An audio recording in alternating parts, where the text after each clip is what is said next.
Annabelle Crabb, everyone's talking about unanimity now, but obviously there's leaks coming from somewhere. How do you interpret what's been going on politically? Well, I mean, I think that the Treasurer was neither confirming nor denying the argument, confirming the outcome. And look, in some senses, governments are full of arguments, right? Argument in Cabinet is not especially unusual. Argument in Cabinet or ERC that is leaked is unusual, and I think it gives you an idea of the depths of the feelings behind this particular issue. And one of the things that makes governments sort of flex and crack a little bit when something like this is underway is you start seeing backbenchers and senators freaking out about what this is going to mean in their electorates and their areas. And that's what's happening here. You see backbenchers and Liberal MPs speaking out about this particular area of policy. And right, but we knew about backbench concern. Who's benefiting from these leaks? Who's benefiting? Well, the question of who benefits from leaks is always incredibly arcane and circuitous when you get into situations where everybody is watching everybody else like a hawk to see who's playing a situation for advantage. I guess that you could argue, and I'm not saying this points the finger necessarily, that if senior ministers want to distance themselves from a certain decision or bring some perspective to a discussion that was had, that might be one way that place themselves on what will be the winning side. Well, what is the winning side in this circumstance, though, right? I mean, changed. The whole problem with this area is that it's become this sort of horrible, spongy hodgepodge, right? It's a policy reform argument that wasn't properly started before the election. So it wasn't sort of this horrible problem that had to be fixed and then down the track, here's how we're going to fix it. As Andrew Southcott, a Liberal member for Boothby, said today, look, this is confusing our supporters and doctors in the sector because it seems to be kind of not... We gave all these assurances about primary care and our commitment to primary care before the election, and now we're trying to solve a problem that didn't seem to be a top order issue. Right. So it's Nick, let me bring you in on the spongy hodgepodge.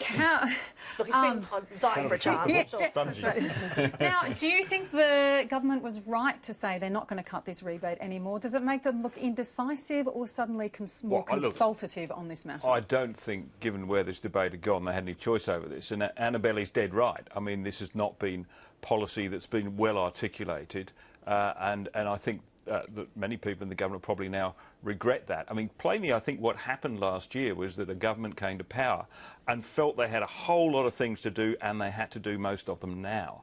And that's all very well if you can, but of course, when you're talking about quite substantial and very controversial reform, as anything to do with, Medicare rebate is going to be, you've got to take more time of that. And I think the secret now is to come back at this and look at it quite a different way. Instead of looking at it in terms of what money are we going to save, look at it in terms of how can we better deliver health services. And I think by doing that, you may naturally save money, hopefully. Yeah. Right, and I don't think there's anyone, David, who would disagree that we need to better deliver health services. Obviously, the question is how. We had Andrew Laming today. I think we might have an excerpt of him talking and offering some suggestions. At the moment, we don't have speed limits on doctors. I think that if you're seeing more than a dozen patients per hour, you can't be delivering quality medicine. Doesn't matter how smart you are.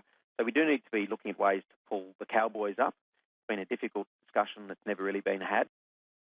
Some pushback from the AMA on this, whether we need to look at the times of doctors, and the AMA have said, no, we need to look at how we deliver care. And we've always got to be looking at how we improve delivery of care. I think one of the kind of straw men in this debate is that the Medicare system is somehow in crisis and that needs a rapid and urgent response to fix it. And, when the $7 copayment was first flagged, that was as part of a need to repair the budget. That was one set of arguments around health spending and health pricing that was raised. Then we went to the need to kind of fix the delivery of health services. And I don't think either of them are really stacked up. Australia's health spending is about half of the US or the UK in terms of GDP per capita. So we have a pretty efficient system. Now, it's growing because we've got an ageing population. The question is how are we going to manage that growth? And if you look at all the kind of surveys about how people think about public services, health is the #1 service they do not want touched. So the public wants their health. What do you think we should be doing then? Look, I think we need to be rebuilding the budget on a broad level, looking at various tax concessions, looking at corporate tax minimalisation, GST, the whole set of the tax debate, in order that we can continue to sustain the high quality and efficient services that we have. And coincidentally, that tax reform is the debate we're having this year, even though we're not quite finished with last year's debate. So there's a question about carts and horses there. I think David's misrepresenting this. Nobody's saying Medicare is in crisis. It's a very good service. But what we are saying is there is a large problem with structural reform in terms of debt and deficit, which has to be dealt with.